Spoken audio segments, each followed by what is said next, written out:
Snatched to heaven, union with God. I would like to share with you about uncommon Christianity. What I am going to share is available to you if you will pay the price. What I am about to share is about the place of dwelling He designed for us from the beginning. I love to go for walks in nature near a stream, or by the ocean, or in a park where there is a lake. About 20 years ago, I was walking down a path with my secretary and friend. I used to take her out for walks probably 5 days a week. I would tell her, you choose whatever scripture or scriptures you want to discuss, and we will discuss those scriptures throughout our walk. We would do this for about 2 hours daily. There were times when I would be walking with her, and the Lord would, by His Spirit, take my spirit up to Him in the throne room or wherever He wanted to take me, and there He would speak to me. One particular time, while on one of our walks, He suddenly swept through me with a burst of explosive joy.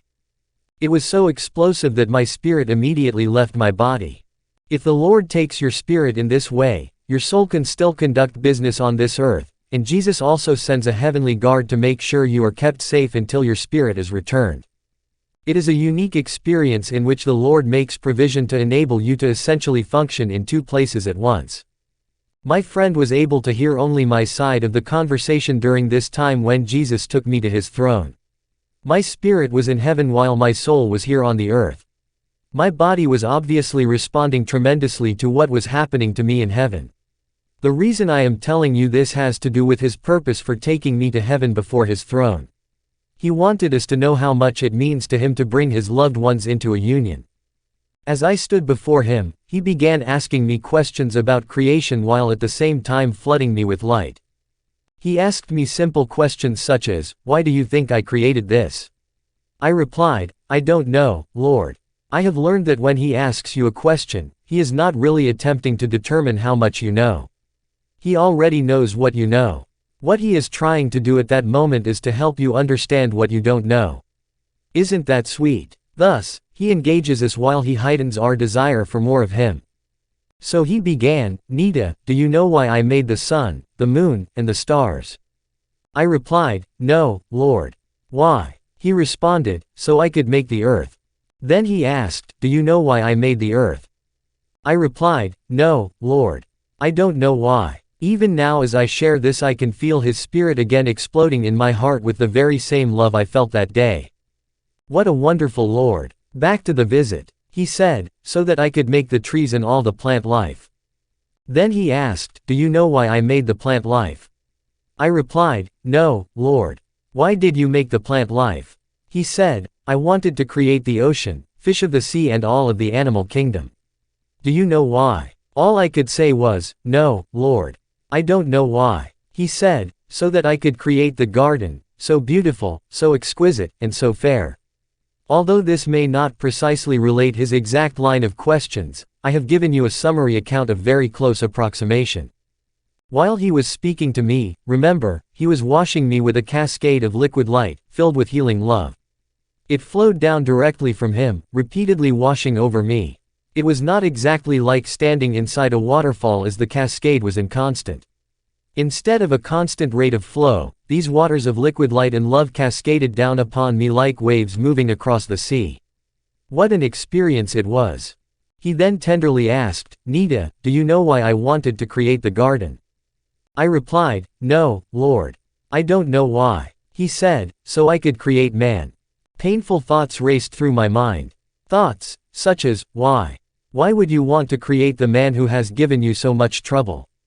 There has been so much pain on this earth, and since you carry all that pain within you, why would you want to engage? I wrestled with such unanswered questions at that time in my Christian walk. If I could only receive answers from my Father, it seemed they would heal the deep hurt I felt over what we as humans have done. He heard my thoughts before they even entered my mind. He answered gently, "I knew before I created man what would happen. I knew I would have to send my Son to redeem man from sin. I knew. However, there was an aching and a longing so deep in my heart that only this one dream could satisfy. This dream was the hope of the day when a vast community of believers would come to love me enough to give up everything to have me living inside them in such a capacity as union with me can give. And Nita, you don't know passion such as your God feels when He feels passion." While he said this, the liquid light and love continued to flow over me. I felt completely overwhelmed. He said, I'm going to let you feel just one teardrop of my passion. Think of how minuscule is the size of a single teardrop. He let the teardrop fall upon me. The amount of his passion for us contained in that single teardrop was so enormous, so magnanimous, and so forceful, that it felt like he had poured into me the whole of heaven itself. The love and passion contained therein caused my heart to hurt so much that I thought I was going to die. It was, however, a wonderful hurt that carried with it a divine longing and full expectation of the longings being met. It was not a longing that ached from a lack of satisfaction, but one which he fully intended to satisfy. So although my heart ached with such intense pain, the pain was also filled with divine love and expectation. His longing was coming from the fact that he missed having a people of such caliber who would pursue him above all else.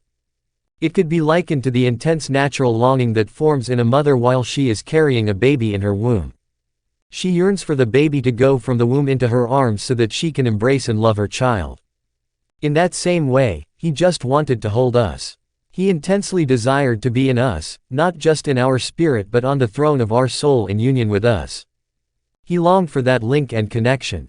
He was so hungry for each and every one. He longs for you with an unquenchable yearning that only union can satisfy. God knows and understands passion like no human being can experience. He wants you. The bottom line is that he brought into existence all of creation so that he could have union with us. Isn't that amazing? Snatched to heaven.